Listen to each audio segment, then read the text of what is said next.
Esse cara é retrocesso, ele não sabe de nada. Governa por decreto, ainda banca de esperto e defende gente armada. Oi, gente! Esse é o Mundaréu, um podcast de divulgação científica produzido pela Universidade de Brasília e a Universidade Estadual de Campinas. Eu sou a Soraya Fleischer, da UNB, e com a minha colega Daniela Mânica, da Unicamp, produzimos o Mundaréu. Nesse ano eleitoral, a nossa aposta é produzir episódios com argumentos, histórias e muita coragem para fortalecer a comunidade antropológica e todas as comunidades com quem convivemos, trabalhamos e aprendemos.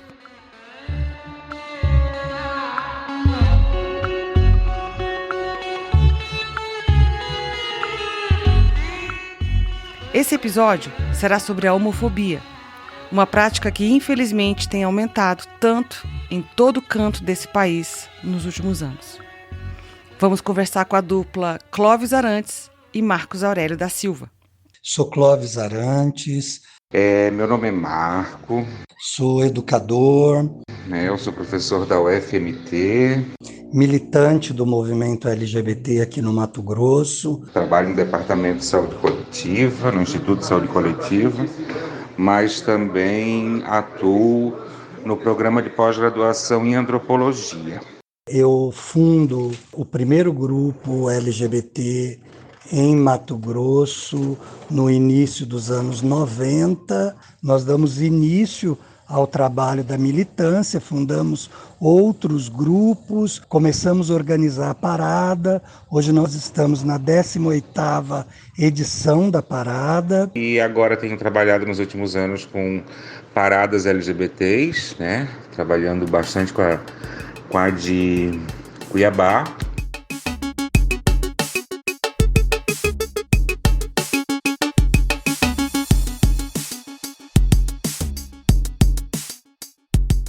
Esse episódio foi produzido de outra maneira. Não fizemos uma gravação com todo mundo presente de uma só vez. Fomos conversando aos poucos e ao longo de várias semanas num grupo de Zap. A equipe do Mundaréu fazendo perguntas e Clóvis e Marcos respondendo, debatendo conosco. Naquele momento, novembro de 2021, os movimentos LGBTQIA+, estavam justamente tentando fazer avançar um projeto de lei lá no estado do Mato Grosso. Então, o Clóvis, de modo muito simpático, sempre começava suas respostas nos contando o que tinha acontecido naquele dia ou no dia anterior. E decidimos aproveitar esse diário de luta, eu vou chamar assim, quase como um diário de campo, esse outro artefato tão importante para nós da antropologia. Então, vamos lá para o Mato Grosso, mais especificamente para Cuiabá, para dentro da Assembleia Legislativa do Estado, acompanhando Clóvis e as demais lideranças por aqueles corredores, salas de reunião e tribunas. Como a antropologia nos ensinou, vamos valorizar a descrição de cenas, com seus espaços, sujeitos, emoções. Vamos no detalhe, com histórias e depoimentos.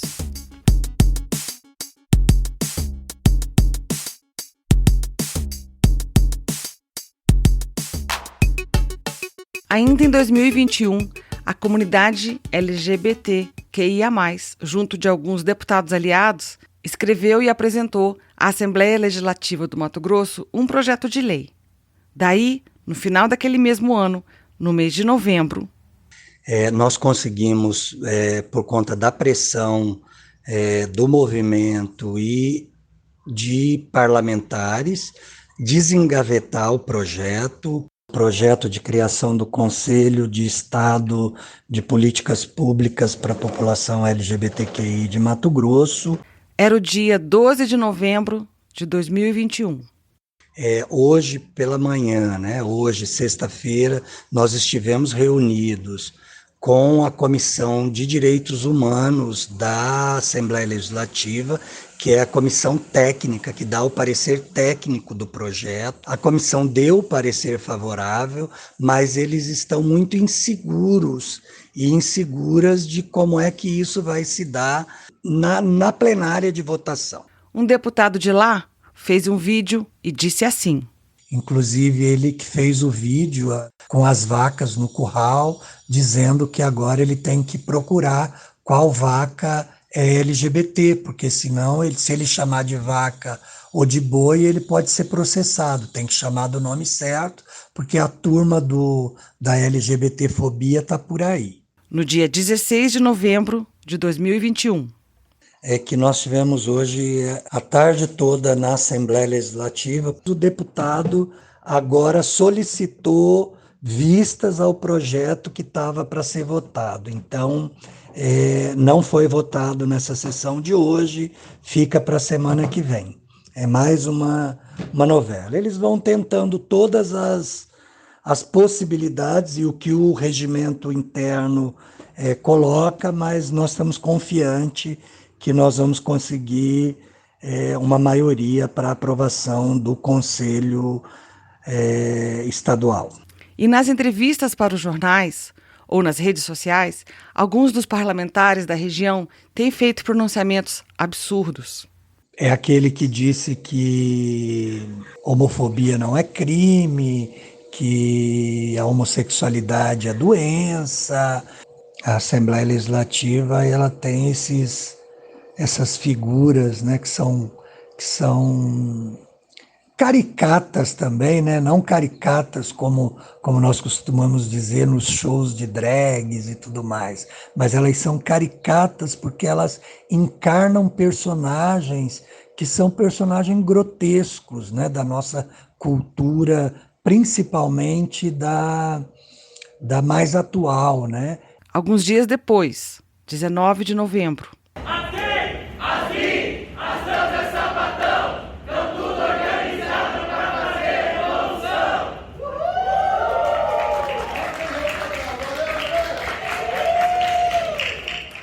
Invadimos a Assembleia Legislativa hoje, fomos para o local onde é feita a sessão. Os deputados vão ter que nos engolir. Numa segunda-feira, dia 22 de novembro, numa nova sessão ordinária. Na Comissão de Direitos Humanos da Assembleia Legislativa, nós estávamos em mais ou menos 6 pessoas LGBTs e tinha na mesma sala uns 45 pastores fundamentalistas. Nós não tínhamos direito de fala, mas teve alguns momentos de tensão entre os pastores e nós que estávamos no recinto, e agora segue nessa linha. Eles vão lotar com fundamentalistas para impedir de toda forma que o Conselho seja aprovado na Assembleia Legislativa. E depois dessa pressão na Assembleia, os movimentos sociais estavam pensando assim. Nós fizemos todos os cálculos a semana passada e dificilmente nós vamos conseguir a aprovação, né, do Conselho pelo que a gente já conhece da Assembleia, né? E mesmo sendo minoria, na segunda-feira seguinte, no dia 29 de novembro, na sessão de Direitos Humanos daquela Assembleia Legislativa, Gente, eu acho que é isso. Acabei de chegar da Assembleia Legislativa. Hoje foi um dia histórico, né? Porque a sessão da Comissão de Direitos Humanos foi muito tensa. Ao final, teve um bate-boca muito grande. Fundamentalistas evangélicos tomaram conta do espaço, mas a nossa comunidade mostrou que não vai aceitar as agressões caladas. Vamos ficar em silêncio.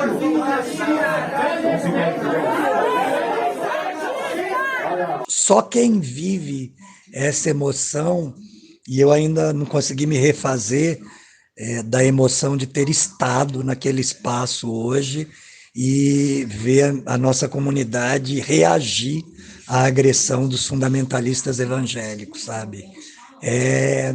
São vitórias poucas, porém que fazem com que a gente diga, nós temos que resistir, porque eles estão tentando ocupar e nos invisibilizar, né? E continuam dizendo que essa história de assassinatos LGBT-fóbicos é criação da nossa cabeça, que isso não existe, né? Além dos militantes, havia também a imprensa, registrando o que aconteceu ali, naquele dia na comissão, como lembrou o Clóvis. Hoje foi muito simbólico, porque ficou muito claro, né, para a imprensa, eu acho que é um pouco para a população que o que estava acontecendo ali era uma pauta moral, não uma pauta de políticas públicas, né? Então eu acho que isso foi interessante. E aí, no dia 1º de dezembro de 2021... Só passando para informar, nós tivemos hoje a votação na Assembleia Legislativa. A criação do Conselho foi reprovada por 11 votos a 5. Eu acredito que não é só no estado de Mato Grosso, mas essa onda genocida, fascista, assassina, porque quando você nega a possibilidade de você criar um equipamento de direitos para uma população tão vulnerável quanto a população LGBTQIA+, você está negando a vida e você está apoiando a morte, o assassinato, a exclusão da nossa população. Os números mostram a exclusão radical dessa população, como lembrou o antropólogo Marcos Aurélio, que vem nos acompanhando nesse episódio. E vale lembrar dos dados que constam lá nas páginas finais desse projeto de lei que previa a criação do Conselho. Então, a cada 26 horas, uma pessoa LGBT é assassinada ou se suicida no Brasil. Mais da metade dos assassinatos de pessoas LGBT no mundo ocorrem no Brasil. 67% dos assassinatos são direcionados contra travestis e mulheres transexuais. 118 mortes por ano é a média brasileira de assassinatos de pessoas trans entre 2008 e 2019. O Clóvis e o Marcos estão nos contando de um estado, de uma Assembleia Legislativa. Mas a gente aproveita para lembrar que essas estratégias todas, quer dizer, engavetar projeto, pedir vistas, negar o direito de fala das pessoas presentes, obstruir o espaço, adiar a votação, vem acontecendo de modo generalizado no país todo. E principalmente o Estado, Marcos sabe disso, né? O nosso Estado é um Estado que está reproduzindo a política nacional, né, e tem deputados seguindo fielmente essa cartilha. Terrivelmente a gente avança 2 passos e retrocede muitos, porque a maré contra tem estado super organizada aqui no estado, né? Então não é diferente do que está acontecendo no Brasil. Mas nós vamos estar ali, até porque se você não estiver dizendo, olha, nós estamos aqui, nós existimos, nós resistimos, mesmo que vocês não votem essa lei, nós vamos continuar existindo. A lei ela é importante porque ela nos ajuda, porque ela nos garante políticas públicas, mas se vocês não a fizerem, nós vamos continuar aqui, né? Nós vamos continuar nos organizando para 2022.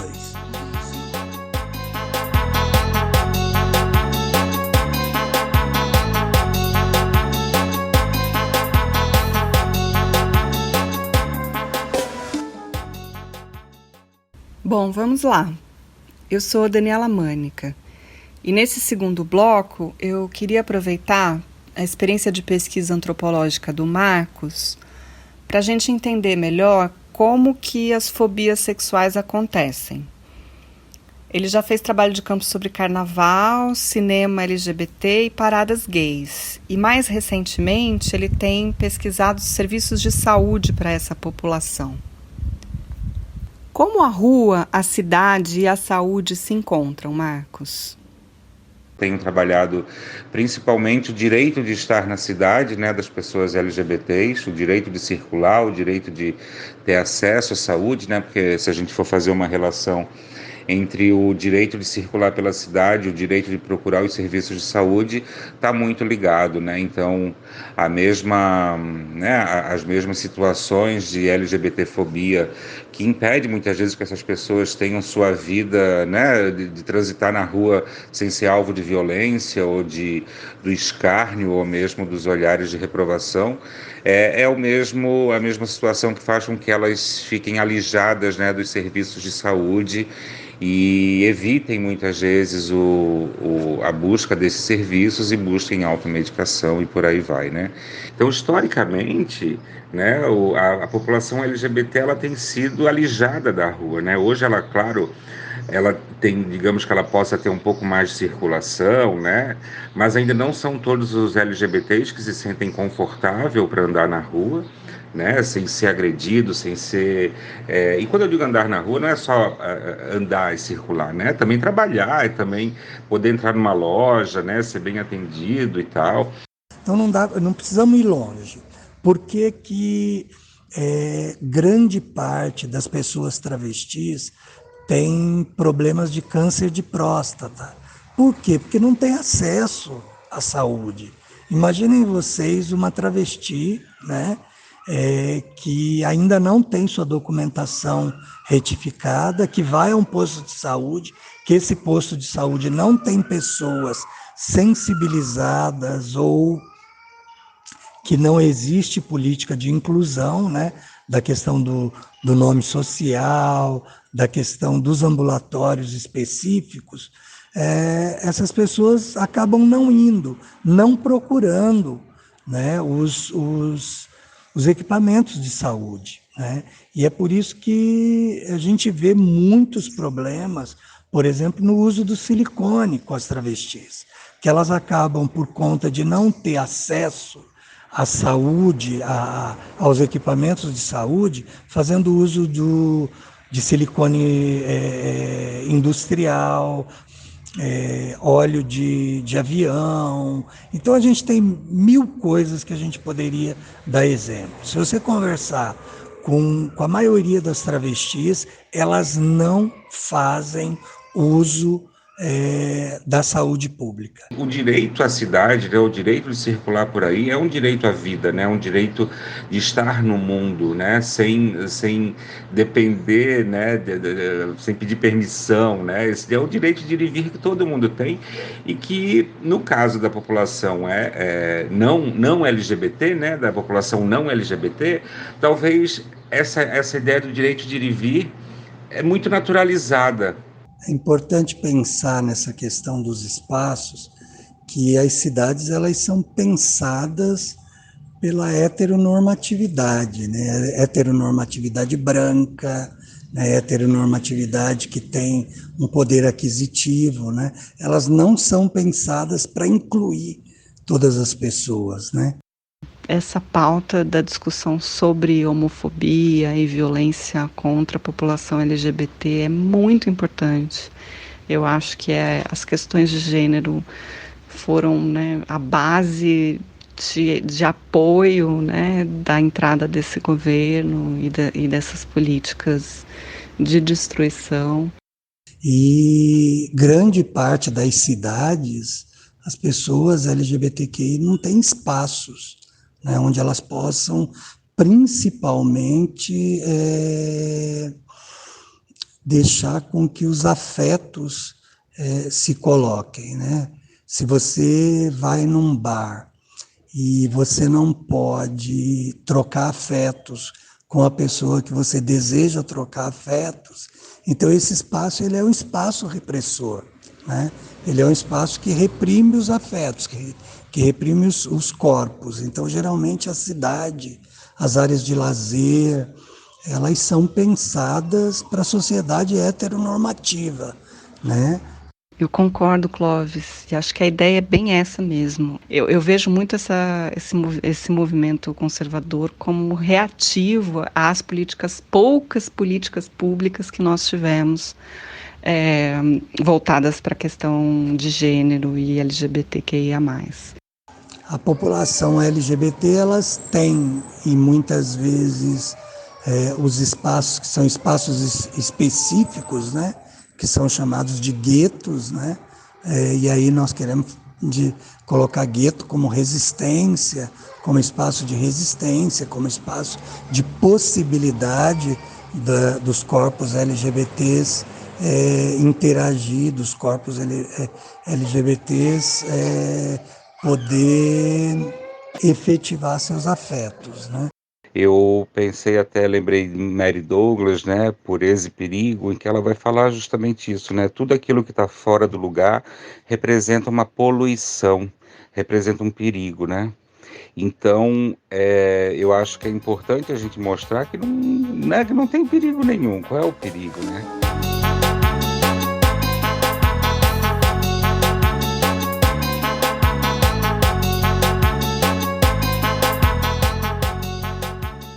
Ao mesmo tempo, a rua, né, historicamente, ela sempre foi muito importante para a população LGBT, a masculina, né, a população trans também, que encontraram na rua suas formas de sociabilidade, né, seja nos pontos de pegação ou prostituição, né, essas situações para além da casa, né, ou seja, a rua como um espaço de sociabilidade, né.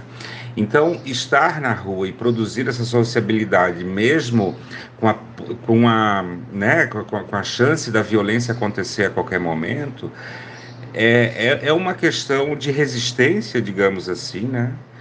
Quando se tem êxito nisso, digamos que a gente produz saúde de alguma forma, ou seja, quando a gente territorializa um espaço que nos é negado, né? Quando a gente territorializa uma praça e essa praça passa a ser daquele grupo LGBT, sejam gays, travestis, trans, né? Quando é possível, isso se torna uma produção de saúde, né? Estar na rua e ter o abrigo, né, dessa sociabilidade. E falando nisso, né, Marcos? Nada mais rua, assim, no sentido público, no sentido de sociabilidade, comunidade, como você fala, do que a parada gay. Como é que é fazer pesquisa numa festa como essa? E para responder isso, já aproveita para descrever a parada de Cuiabá para nós. Então, respondendo a pergunta da Soraya sobre a parada, né? Gosto de ficar lá no meio do povo, observando e tal. A parada de Cuiabá, né? Então, eu fiz essa observação participante por praticamente desde 2014 até 2019, né? E publiquei 3 artigos falando dela. Ela é uma parada que, por um lado, ela não deixa nada a dever para as grandes paradas que a gente tem, apesar do número, obviamente, ser menor, né? Porque eu sempre digo assim, tu ter 200 pessoas LGBTs na rua e ter 2 milhões, tirando, claro, obviamente, as proporções, né? As suas devidas proporções, é o mesmo efeito, eu acho, assim, né? É ocupar a rua, é mostrar, estamos vivos, estamos aqui. Mas as paradas de Cuiabá, né, em alguns anos chegou a 10 mil, alguns anos chegou a 5 mil, e isso tudo cria uma massa, né? Uma ideia de coletivo, né? Por mais que a gente não seja, né, a comunidade, que nós da comunidade LGBT não sejamos tão unidos assim, né? A gente sabe que tem as dissidências dentro, mas politicamente é uma lição assim para todo mundo, né? Nesse momento da parada a gente apara as diferenças e se junta num discurso único. Quer pedir o fim da violência, quer pedir mais emprego, quer pedir respeito, pedir o fim desses absurdos que a gente tem tido nas câmaras legislativas. Então, é uma parada em que essas mensagens anti-violência estão sempre presentes, mas ao mesmo tempo ela é uma festa, né? Então ela não deixa de ter esse veio de festa, que até o Clóvis também pode depois explicar, que ele está desde a primeira, né? Ele é o grande organizador de todas as nossas paradas aqui em Cuiabá.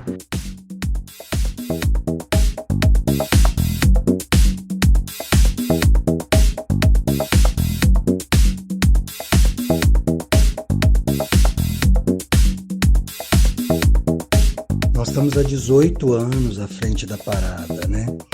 E é engraçado porque nós começamos a parada, até a 10ª parada, ela foi construída por grupos. Um grupo, né? Que é o Grupo Livremente, e aí nós, com parceria com algumas casas noturnas e tudo mais, nós realizávamos as paradas, né, de forma muito criativa. A gente pensava muito na questão, os temas eram discutidos longamente, e a gente tinha um processo, todo um processo. E depois a gente passa a fazer, agora, inclusive, a gente faz a parada num coletivo, né? Esse coletivo são vários movimentos, né? É a Juventude Socialista, é a UBS, a UNE, o JS, a JPT, o Grupo Livremente, é a União Brasileira de Mulheres. Então é um coletivo que agora coordena, né? Por isso que nós chamamos de coordenação da parada.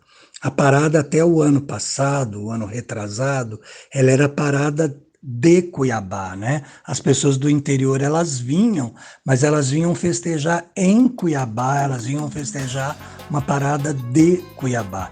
A partir desse ano, a parada passa a ser de âmbito estadual. Então nós temos uma coordenação que ela é estadual.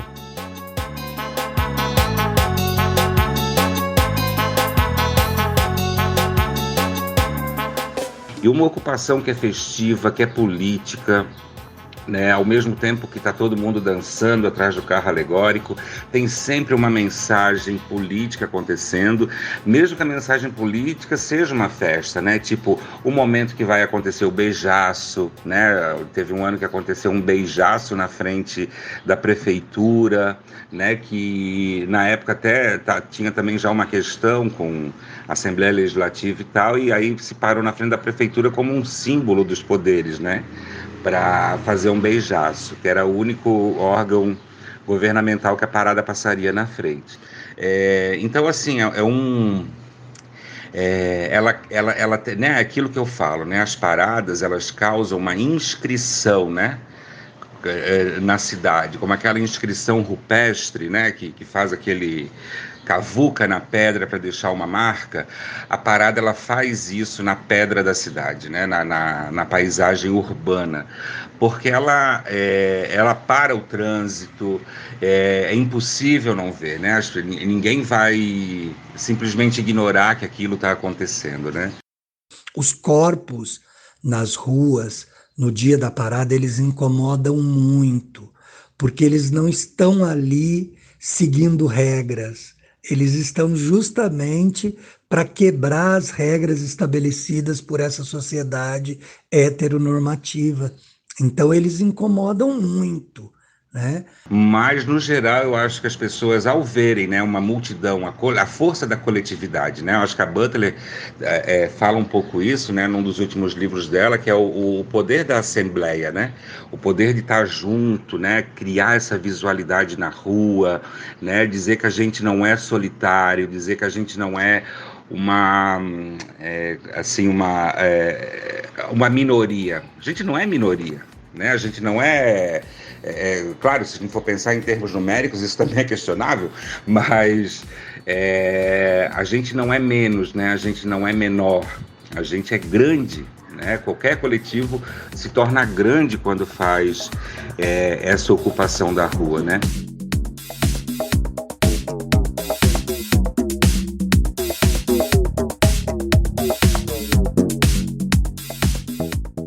Uma festa de rua como a Parada de Cuiabá pode ajudar a mudar as mentalidades. Como vocês veem isso?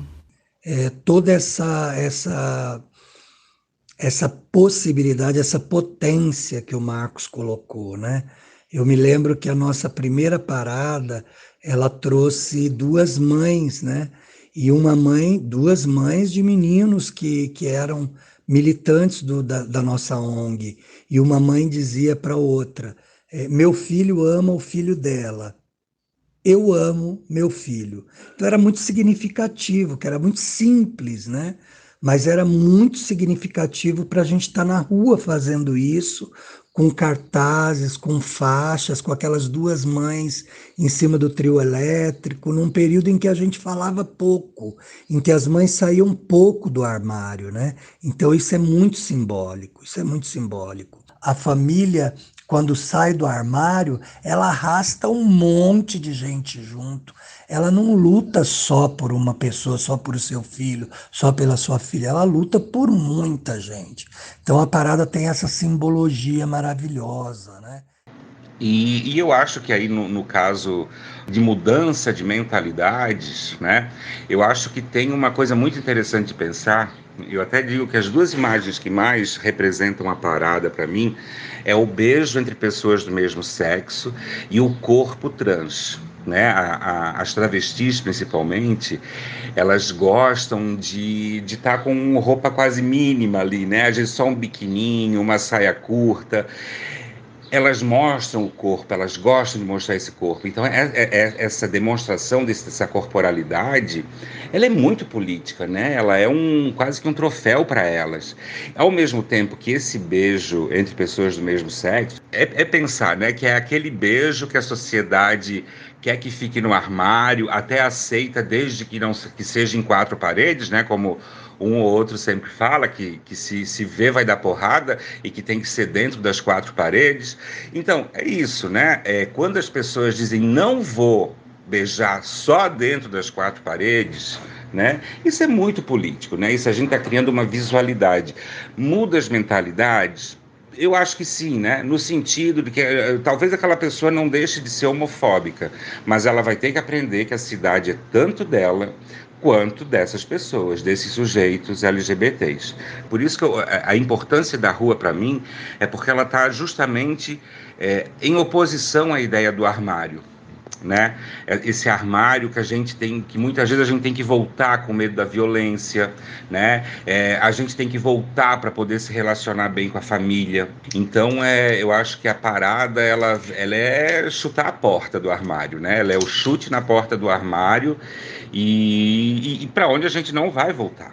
Para onde a gente não vai voltar. A gente até pode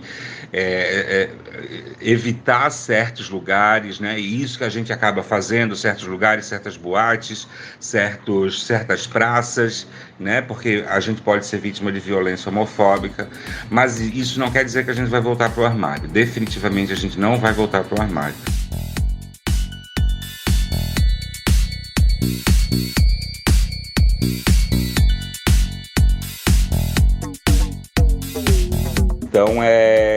Então a gente precisa lutar por esse direito à rua. E eu acho que a parada celebra isso, né? Parece que é como se a gente dissesse, eu estou ocupando a rua durante 3, 4 horas, essa rua é nossa. Mas daqui a pouco a gente vai voltar para casa e a gente não sabe mais o que vai ser. Né? Então é muito importante esse espaço, né? Que simbolicamente a gente, né? Quem é da antropologia sabe o quanto esses rituais eles têm essa cara, né? Eu costumo dizer que são os rituais de rebelião, né? Do Gluckman, né? Que é dizer, olha, a gente pode fazer uma rebelião muito maior, cara. A gente pode. Sabe? E a gente só quer o direito, a gente não quer privilégio nenhum, nunca foi privilégio, né? É só o direito de estar por aí, de existir e muitas vezes ser até invisível, sabe? De que ninguém note a minha presença, que ninguém me questione a minha sexualidade em público, né? Que ninguém, o meu gênero e tal, né? Então acho que é mais ou menos isso que a questão das paradas e a questão das ruas trazem. Gente, ganhei o prêmio. O áudio mais longo até agora. Beijo! Um beijo no coração de cada um e cada uma.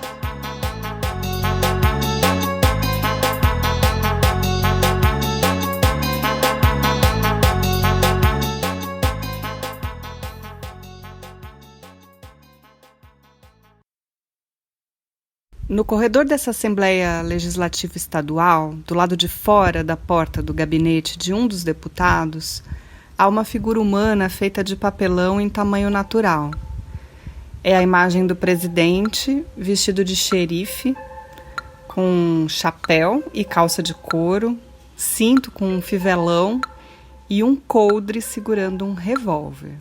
Ao redor do pescoço, uma bandeira do Brasil fazendo as vezes de um lenço. E na altura do peito, alfinetada na lapela do sobretudo de couro, uma estrela dourada. Como disse o Clóvis, a Assembleia é a casa do povo, é um espaço público, mas não é o único espaço público.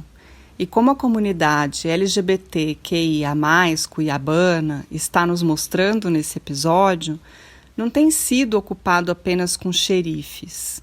Se a Assembleia tem sido ocupada, outros espaços também têm sido. E aparecer, mostrar a cara e o corpício, ocupar a cidade é muito importante.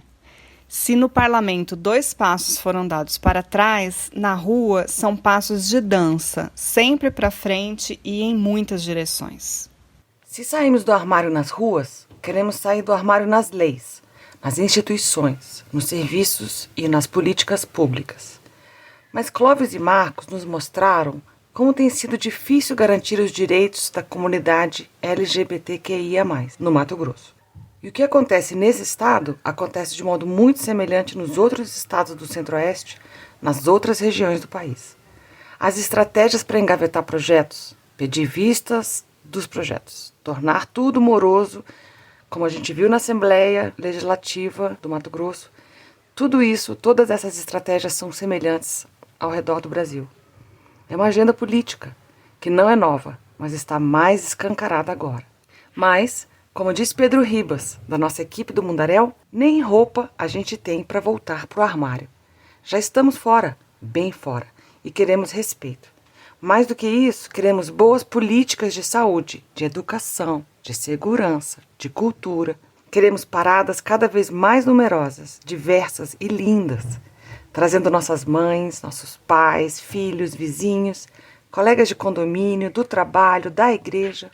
Que a gente tem que trabalhar, tentar chegar, achar uma forma, né? De chegar nas pessoas que a gente consegue, porque tem pessoas que a gente já sabe que não vai conseguir, que não querem ouvir, que não tem diálogo, mas aquelas que talvez a gente consiga sensibilizar pelas histórias, porque pelos argumentos a gente faz em outros lugares, de outras formas. Essa ideia do direito à cidade, da circulação pela cidade, eu também gostei muito. É muito palpável, né? É uma situação que a gente consegue visualizar, que a gente consegue empatizar. Isso mesmo, Dani. E para quem ainda acha que homofobia é criação da nossa cabeça, eu quero terminar lembrando da Júlia Madison. Ela foi brutalmente assassinada enquanto produzíamos esse episódio, lá na cidade de Juína, que fica no extremo norte do estado do Mato Grosso. Ela era uma liderança LGBT, era também liderança da juventude do PT. E ela foi encontrada só depois de 4 dias, com muitas facadas por todo o seu corpo. Uma tristeza sem fim.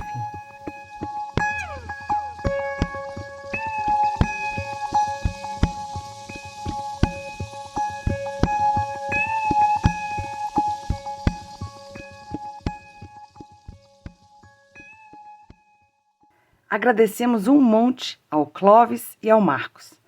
Também sou grata à minha parceira querida de Mundaréu, a Daniela Mânica, e às estudantes da UNB e da Unicamp, que montaram esse episódio conosco: Anita Ferrari, Hugo Virgílio, Júlia Mendes, Pedro Ribas e Gabriel Marçal.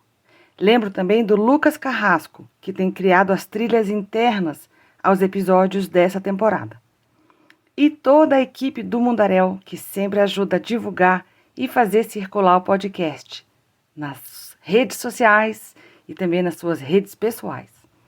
A 3ª temporada do Mundaréu será embalada pela música da banda paraibana Gatunas. Agradeço ao pessoal lá de João Pessoa. Na página do Mundaréu estão todos os materiais citados nesse episódio e os créditos completos. www.mundaréu.labjor.unicamp.br. Nós integramos a Rede Queri Queri, uma rede de podcasts de divulgação científica da antropologia. www.radioqueriqueri.org.